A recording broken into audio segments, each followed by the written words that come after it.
The other day we had a meeting with the healthcare system and they said, well, we have impeccable hand washing protocols.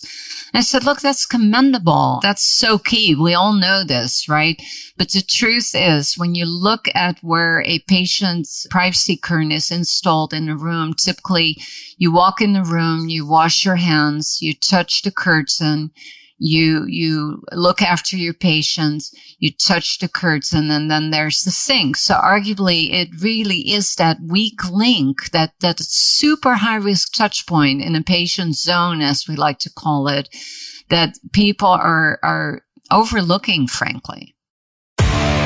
Without supplies, there's no surgery. Without products, there's no patient care. Welcome to Power Supply, the healthcare supply chain podcast focused on helping you navigate the intricacies of logistics, purchasing, contracting, and supplier relationships. Each episode, we speak with healthcare executives, supply chain leaders, and innovative entrepreneurs from across the country as they share their stories, experience, and expertise on the industry we love. From the loading dock to strategic sourcing, from buyers to the C-suite and across the enterprise, we tackle the real-life issues impacting the healthcare supply chain. Whether you're tuning in for conversation or inspiration, we're glad you're here. You're just in time to hear it from the source and stock up on insight. So sit back and plug into Power Supply. On this Vendor Spotlight, we are going to be speaking with Karen Goelst, CEO and founder of KleenEdge, and Melanie.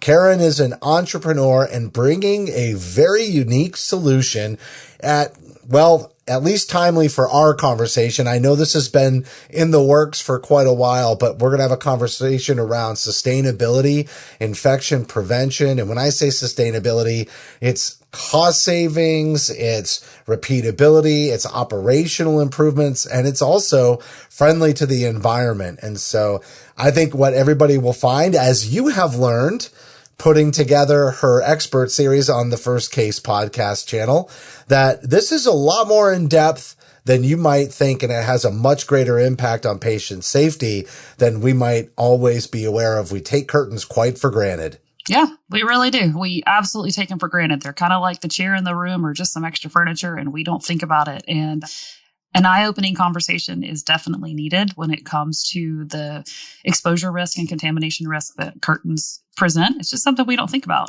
Also, I think you're right with the sustainability and the cost savings that they offer. These are topics that hospitals are interested in. People want to know, how can we help the environment? How can we have a sustainable solution? And this conversation with Karen is really going to give us that opportunity. All right, don't go anywhere. We've got this podcast going out on several of our family of podcasts. Melanie is the co-host of the First Case podcast. But if you're listening on Power Supply or Transmission Control, this is really a broad, sweeping conversation. Stay with us. We're going to be right back with Karen Goelst. A production of 17 Studios, you're listening to Power Supply.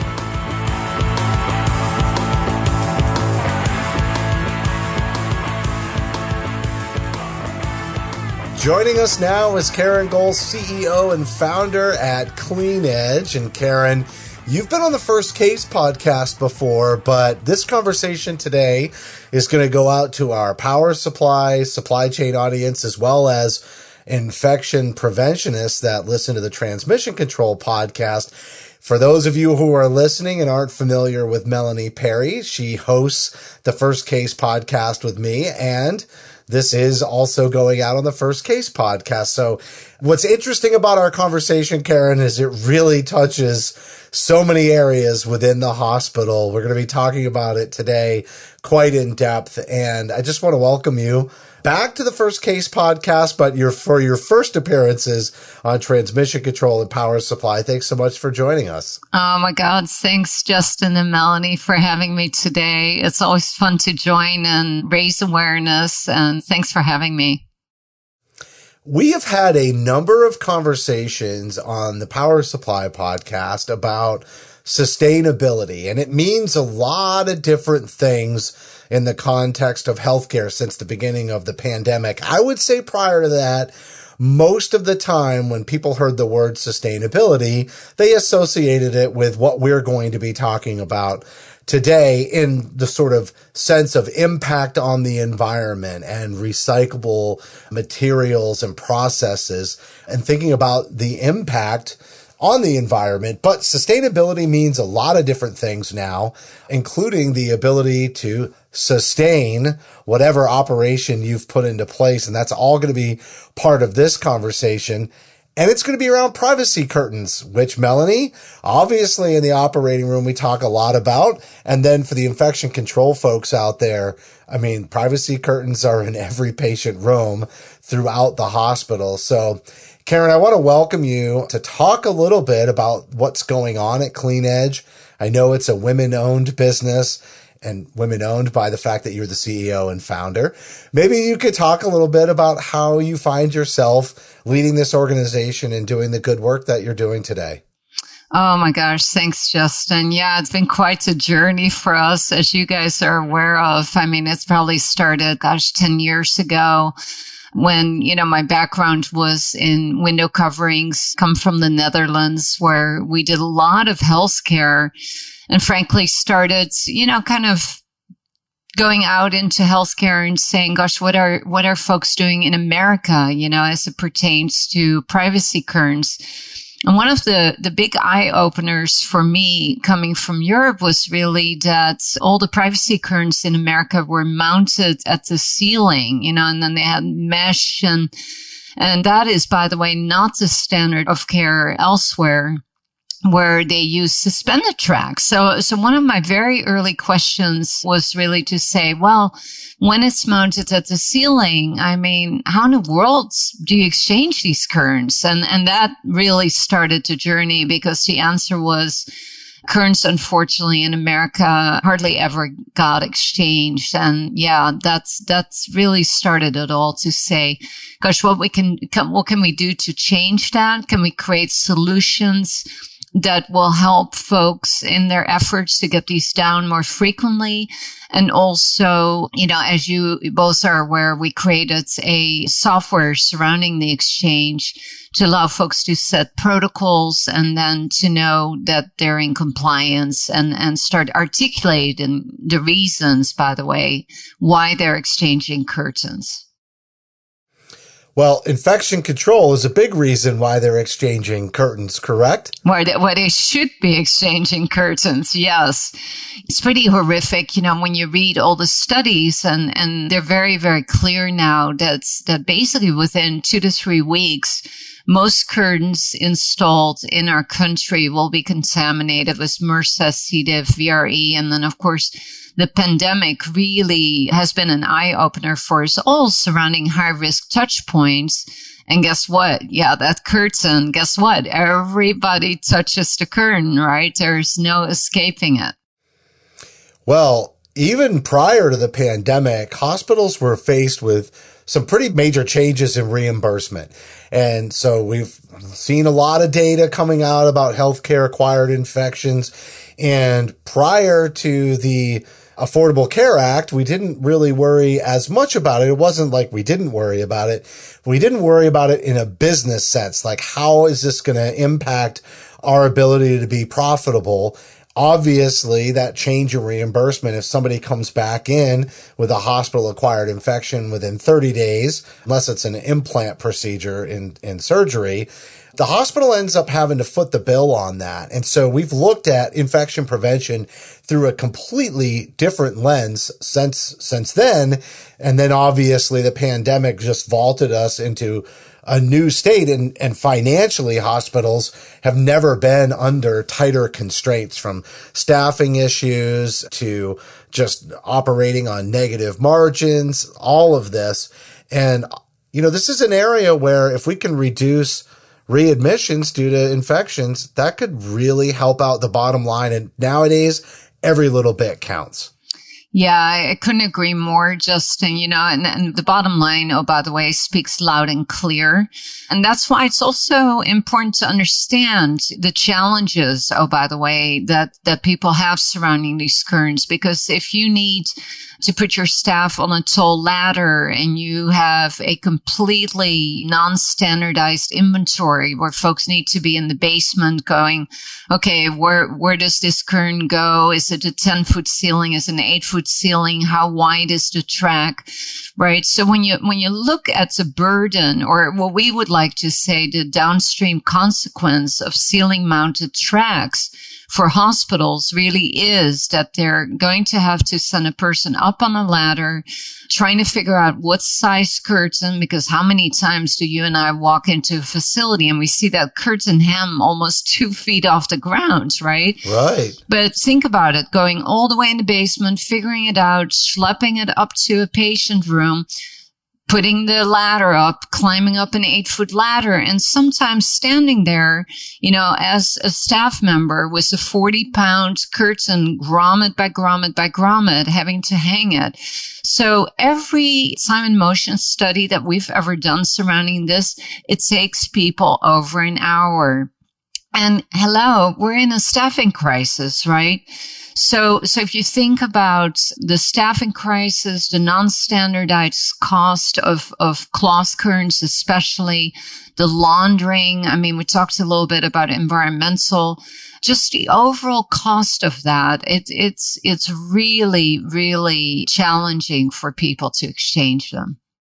Well, we're going to talk about how that you can reduce the acquisition cost by 50 to 85%, and also operational cost reductions of anywhere from 35 to 55%. But honestly, something that you just talked about was tracking it and having a lot of variation in the types of curtains and knowing how many curtains are there, and that being tasked on environmental services. Typically, that is a daunting task. How would they even know when or where a curtain might be that needs to be, swapped out? And what are some of the regulations around that?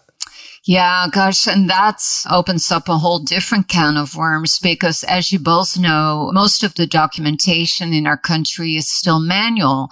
So again, think about that EVS staff member, they've just gone on that ladder, and now they need to handwrite on the label when they exchanged it, document it on a spreadsheet, which pretty much always gets maintained in the EVS office in a 3-ring binder. So the system is very archaic. And if you're someone that has 3,000 curtains hanging, and oh, by the way, you're also doing the isolation room exchanges, potentially as many as 40 a day, by the way, which calls for the exchange of the curtain, how in the world are you going to remember when your upcoming exchanges and what, where, and when, by the way, you need to have sufficient inventory on hand? That was, by the way, another thing, of course, that we ourselves worked on for 5 years, is really putting together a protocol compliance software that not only sends automated reminders, but that also allows folks to articulate the reason why they exchanged the curtain. Because arguably, think about it, if you cannot demonstrate in a terminal clean that you actually did follow your protocol, which requests a removal for MRSA or C. diff or VRE, I mean, gosh, that potentially is more crucial than ever, right? Absolutely. Actually, you made me think. You were talking about, how often we have our curtains actually being exchanged. And I think PACU, I think pre-op, I think all these places where we have curtains in surgical services. And how many times do they just hang until they look gross? And then we finally trade them out whenever they finally look bad, because we don't necessarily know when the last time it was exchanged. How often do you think really that's the default method of curtain exchange, is just when it's torn or when it just looks really bad?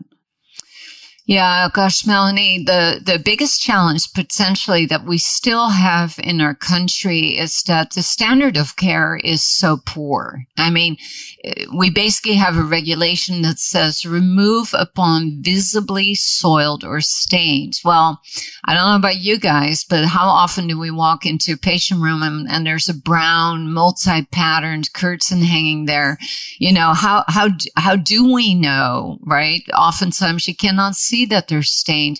But if you think about, look, we're not dealing with the visibly soiled or stained. I mean, that's kind of scary, right? When you see a big spot on the curtain. But what about what we talked about earlier, where we have studies that absolutely demonstrate that these curtains are contaminated with invisible bacteria after 2 to 3 weeks, right? And, you know, we've known each other for a long time, but, you know, in my personal life, I dealt with a scenario where my then 14-year-old son was hospitalized and had MRSA, and how impeccable that care is from EVS being in there, decontaminating all solid surfaces. But when I walked to that curtain in his room that everybody touched all day long, it had been in place for over 14 months. And frankly, without some kind of software that really monitors that, I mean, how do we keep those scenarios from existing, right? It's just not acceptable. No, I agree. It's not. It isn't acceptable to think about it in those terms. And you think about your son, you know, suddenly when we think about our patients, not just as patients, but we think about them as our son or our daughter or our mom or our dad, our family members. We really care about all of those surfaces that are being touched. And every time we touch a curtain to pull it back or pull it back around our patients so that we can take care of them, our hands have gone from the curtain to them, and we have risked exposure once again. So it's definitely something I don't think we think about as often as we should when it comes to what we're touching and then what we're passing on to our patients. Yep. No, and it's such a good point, Melanie, because, you know, the other day we had a meeting with the healthcare system and they said, well, we have impeccable hand washing protocols. And I said, look, that's commendable. That's so key. We all know this, right? But the truth is, when you look at where a patient's privacy curtain is installed in a room, typically you walk in the room, you wash your hands, you touch the curtain, you look after your patients, you touch the curtain, and then there's the sink. So arguably it really is that weak link, that super high risk touch point in a patient zone, as we like to call it, that people are overlooking, frankly. So one of the things that you said was that the EVS workers are getting up on the ladders.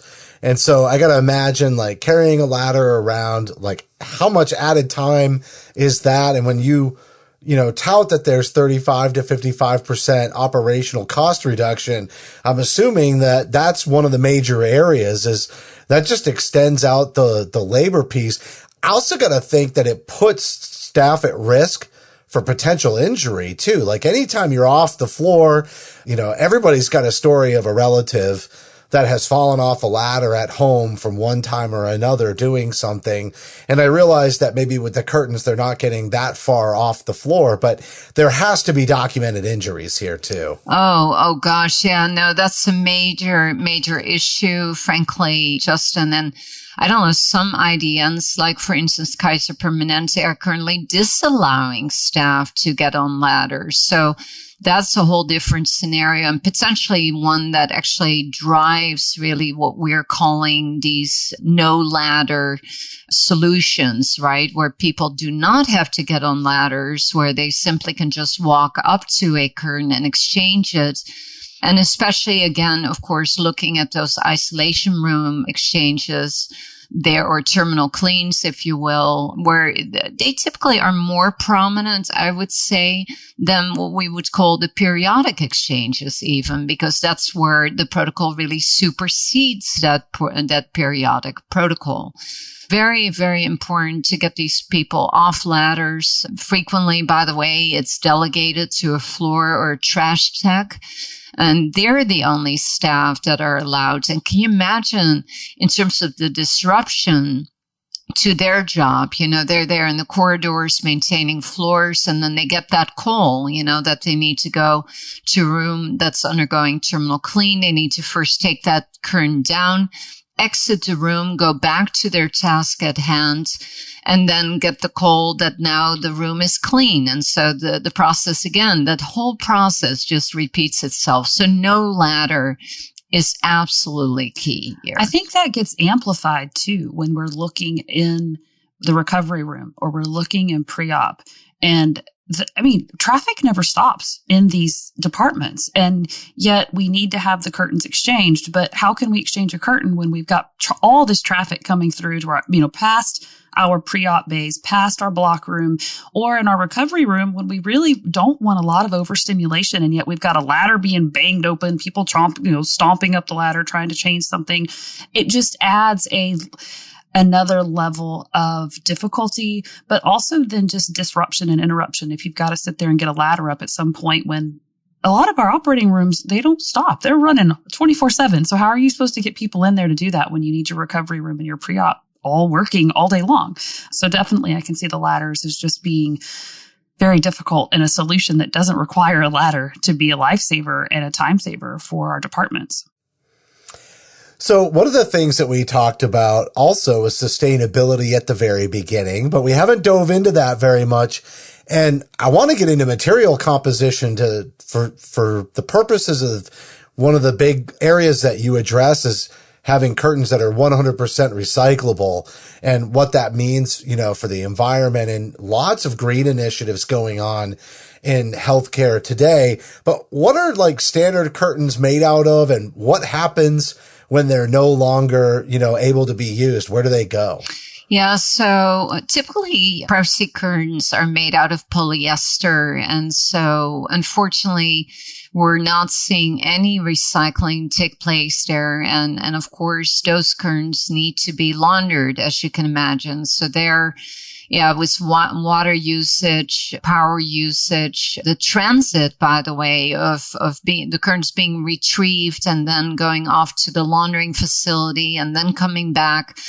We also witnessed very, very frequently the return of these reusable privacy curtains. And then they're not even, I think we did a post on LinkedIn recently where the curtains came in a delivery van and they didn't even have plastic over them. So poor protocols surrounding how these quote clean curtains are coming back from laundering. I think Hank did a post on medical instruments surrounding that actually recently. Same thing with curtains. But when you talk about where people will think that this cloth curtain is going to last very, very long, unfortunately, with the wear and tear, almost 10% statistically of all curtains that go off to laundering in America never return. They either get lost or damaged or ragged out. Frequently, the mesh is torn, by the way, and that's kind of a driver because Joint Commission, for instance, does take a look at that visible damage or visible soil, if you will. So when you look at the rest of the world, they're increasingly embracing recyclable curtains. And the word recyclable, by the way, is really important because unfortunately, when you look at no ladder, let's say solutions in America currently, let's say a snap mesh solution. I don't know if you guys have noticed, but they're always metal snaps, for instance. Well, the moment that they're metal snaps, you can't recycle them anymore unless you're going to cut the metal snaps off of the curtain, obviously. And who does that? And no one. So it's one of those things, I think recently we did a blog post about where people during COVID, for instance, said, Eureka, we have found recyclable curtains, but then curtain, and now we don't need to launder, and this is really wonderful. And then the next question is, well, what material is that recyclable curtain made out of? And by the way, hooray, non-woven polypropylene, just like masks, gowns, bouffants, CSR drapes. But guess what? There we have another issue in our country. Namely, it's very difficult regionally to recycle number 5 blue wraps. So, again, we're excited, of course, to be offering a solution surrounding it, but it's just amazing how you think you solve for one thing and then another problem arises, right? Well, it's interesting, like you said, about the metal snaps. And so, the material is recyclable, but logistically, it's just not feasible in practice. But you even talked about this other challenge, the curtains that you have at KleenEdge are recyclable, but without a recycling solution, it still isn't logistically feasible, right? So can you talk about how you're also changing the industry to make sure that recyclable material actually gets recycled? Yeah, really good question. We were super lucky. So maybe about 5 years ago when we launched, and as you know, I come from Europe, so we do a lot of business surrounding cubicle curtains and what have you. But one of the things that early stages we would learn about was this issue surrounding number 5 blue wrap. So we partnered years ago with a company out of the UK that invented equipment that allows you to recycle not only the curtains, but any other number 5 blue wraps. So it makes it, the solution, if you will, is so much bigger than just our curtains, right? And our concerns surrounding curtains. But yeah, it's been very, very well received here in America. We started introducing it about, 6 months ago. But the solution, of course, has been around in Northern Europe for a long time. It's embraced widely at the NHS, so that should tell you something.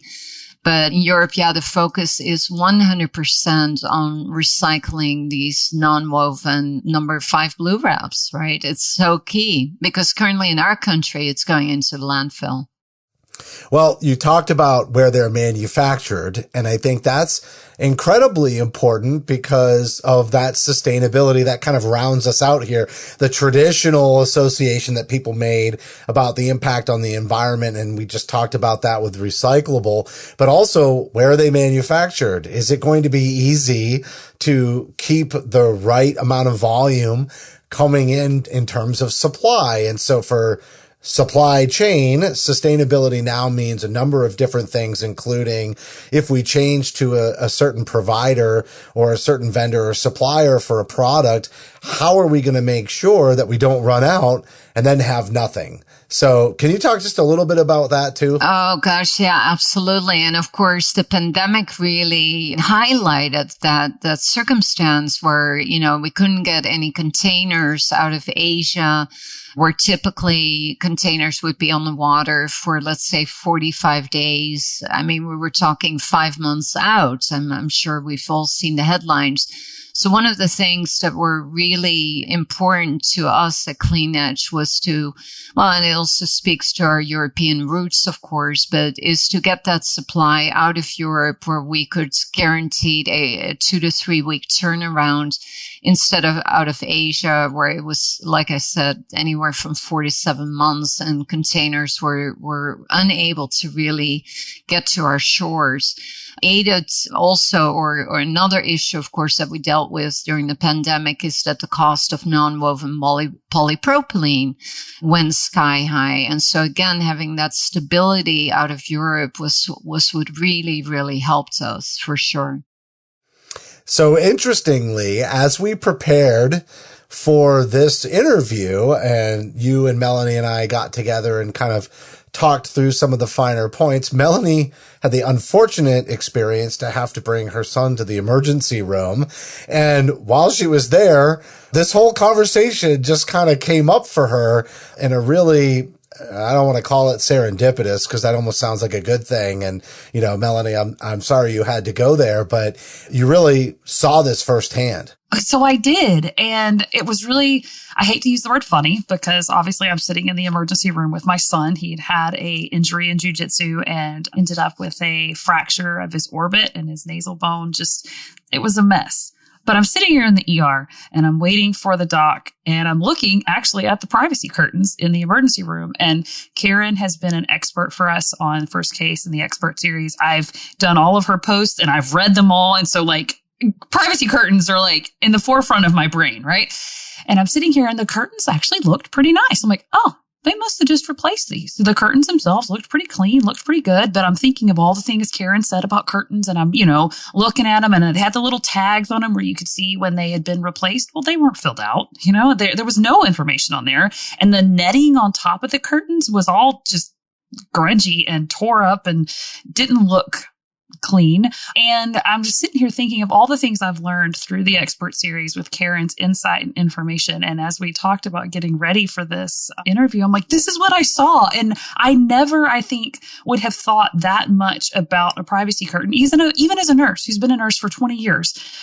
I don't think I ever gave that much thought to that curtain that I grabbed and shoved aside every time I took a patient into recovery or went into pre-op to grab a patient. Because I'll clean my hands first, then I touch the curtain, then I go get the patient. And that's probably not the right order to be doing things, but I definitely had an eye-opening experience in the ER. Even if it wasn't a good reason I was there, it put a lot of this information that we're talking about into reality for me, just seeing what was going on in the room. Well, Karen, I think that really highlights this last piece I want to talk to you about, which is the software, because Melanie, like you said, you would never have known to even look at the tag. And here you are inspecting the tag. Like, when was the last time this was replaced? And wait a second, the mesh doesn't look like it's in great condition, and you're piecing it together. Karen, how do you make that operational? And we're going to use sustainable again, because if it's a manual process and a person is monitoring it, and then that person leaves, even the transfer of ownership over the process sometimes can get murky. Or if somebody gets pulled in a zillion other directions, like, how do you make sure that EVS leadership and frontline stay informed, know what to do, and can repeat that consistently? Yeah, it's so interesting, Melanie, because to be honest, this is our finding also. Number one, either we walk into rooms where there's still a manual process, and guess what? It's way past our date. And when we say way past our date in America, that means, best we're seeing is a quarterly, biannual, or annual, but unfortunately we see them hanging for 16 months, right? Which is insane. The other thing that we're seeing all the time is that no one has bothered to fill them out, right? So date unknown. And when you go to the EVS office and you look in that 3-ring binder as we do, can you imagine? I mean, typically they have January, February, March, and then all the dates. And now add that complexity of, that terminal clean that we talked about, and a 1,000-bed facility that we talked to the other day literally are exchanging 40 rooms a day in isolation rooms. I mean, think about the numbers, right? And so the answer really is to get out of that archaic kind of system, if you will, and to use the software. And how does that work? It's so easy. I mean, you and I, look, we go to the grocery store, right? We're scanning, right? Everybody is scanning. So all it is, specifically in our software, what we use, we deploy NFC tags, and it works with an iOS or an Android phone. And it is literally like Apple Pay. You walk up to it, it goes beep, beep, beep, and now you're done with a 3-second scan. And all the stakeholders get notification, supply chain, by the way, as well.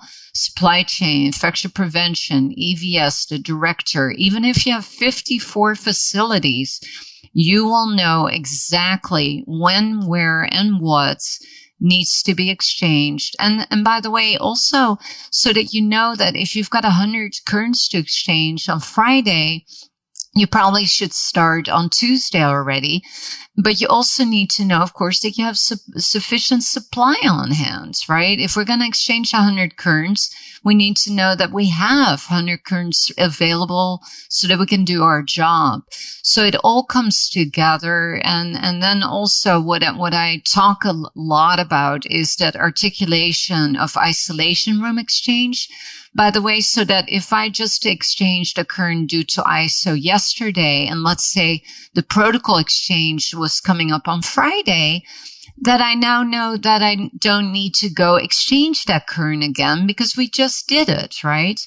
So what's cool about the software is that not only does it notify everybody in-house, but it also notifies the third-party service provider who might be an outside vendor who is coming in to exchange the current so that they know they're not going to have to duplicate exchange, right? But without it, how would you know? You don't. I really like the communication piece because of something that Melanie brought up earlier. Like, there's a whole lot of traffic going on in surgical services and pre-op and post-op. And how do we fit in time to exchange the curtains without disrupting, the operating room and making sure that they're running? I mean, obviously revenue, it's the biggest revenue generator in the hospital. We don't want to disrupt that. We don't want case delays.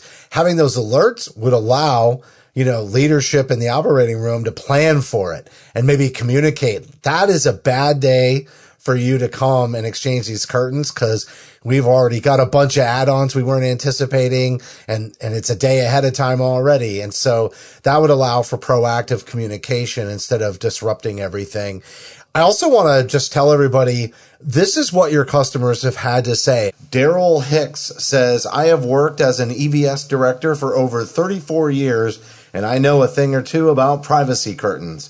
Karen Goelst is the first person I've met who understands the struggles of EVS employees in providing a safe, clean, and disinfected patient care environment.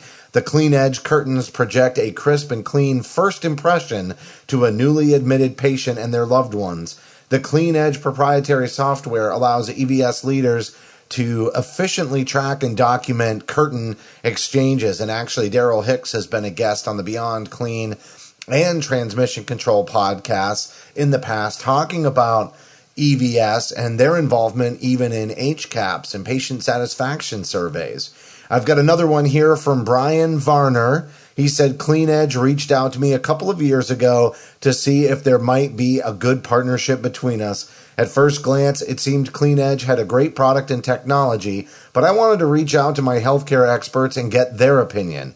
I shared information on the quality of the curtains, impressive technology to track curtains, and the significant cost savings on installation and service. All of my contacts were very impressed, with several considering KleenEdge as a primary curtain provider. Hospitals are in desperate need of saving money wherever they can, and when it comes to disposable curtains, I'm absolutely convinced KleenEdge is the answer. I proudly endorse KleenEdge and hope all healthcare facilities will consider them as their curtain provider. Karen, how can everybody sort of engage? If they haven't heard about KleenEdge or they haven't seen your product, you've got some promotions here. I think a free software and curtain trial, as well as a free cost savings analysis. Everybody's looking for cost savings these days. How would they proceed with that, and what does it entail? Yeah, gosh, great question, Justin. I mean, really easy. Just reach out to me personally via email and we'll schedule a quick 20-minute Zoom call. In 15 minutes, we can pretty much go through the entire program, look at the various options, by the way, for no ladder current solutions, because we have many, by the way, not just one or the other. And then from that, it's very, very easy to do a trial because all we do is we send in the tags, we set folks up on a demo, and off they go. It's so easy to use. Yeah, and I think that cost savings analysis is really great too, that you're able to put together what the savings might be to really help people make a decision like, where does this go in our priority list? We've got to save $5 million this year. We're not going to do it in just one initiative. How do we place these initiatives into context? So to do some of that legwork and put that information in front of, especially supply chain, is really a great service that you provide. I do want to remind everybody they can find you on LinkedIn. They can connect with you there, but also if you're following the First Case podcast on LinkedIn or Facebook, you'll see Karen's expert series with an incredible amount of information on privacy curtains. You can go to the website, CleenEdge.com. That's KleenEdge.com. And then finally, you can email Karen directly. Her email is spelled KGOELST at CleenEdge.com. That'll be in the show notes and the write-up. And Karen, really great work. I love this focus on sustainability, really reducing the potential spread of infection and operational improvements that really can impact hospitals' bottom line directly, as well as patient safety and patient outcomes. Thanks for coming on. Oh, thanks for having me, Justin. Melanie, great to see you again. And I will see you guys soon, I'm sure.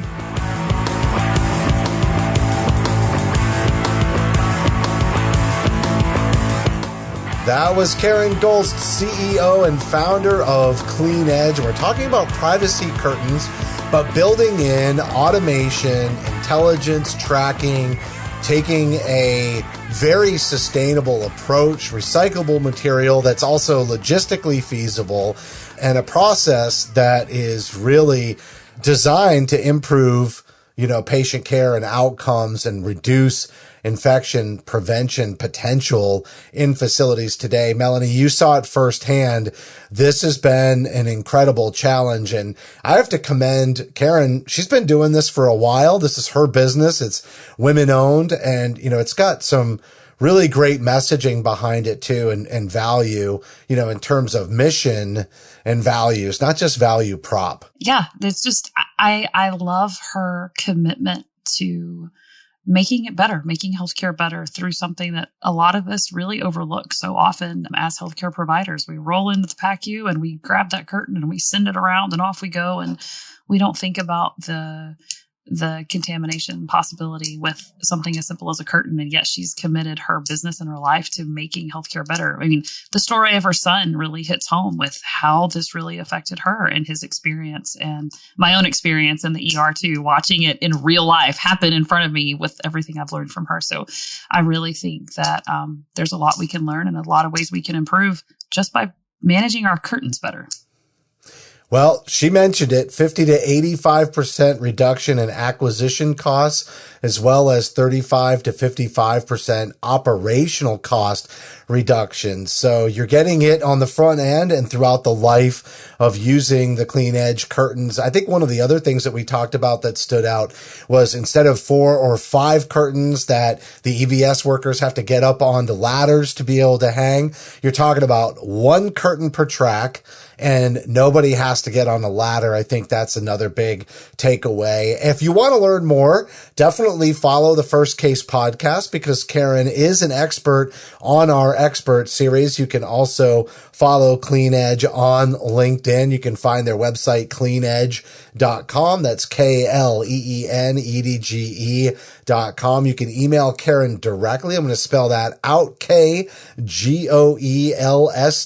at CleenEdge.com. She's happy to schedule a 20-minute Zoom because they have a free software curtain trial and cost savings analysis offering to the listeners. So go ahead and reach out to her directly. That's going to do it for this vendor spotlight, but I do appreciate everybody listening today, and I'd appreciate it if you downloaded our smartphone app for iPhone and Android. We've got it for First Case. We've got it for Power Supply. We've got the app for transmission control. You can follow all of the brands on social media. Really would love feedback, like, subscribe, share this if you learned something in this episode today, or comment on the post. And finally, on behalf of Melanie and myself, thank you for listening to this vendor spotlight on First Case, Power Supply, and Transmission Control.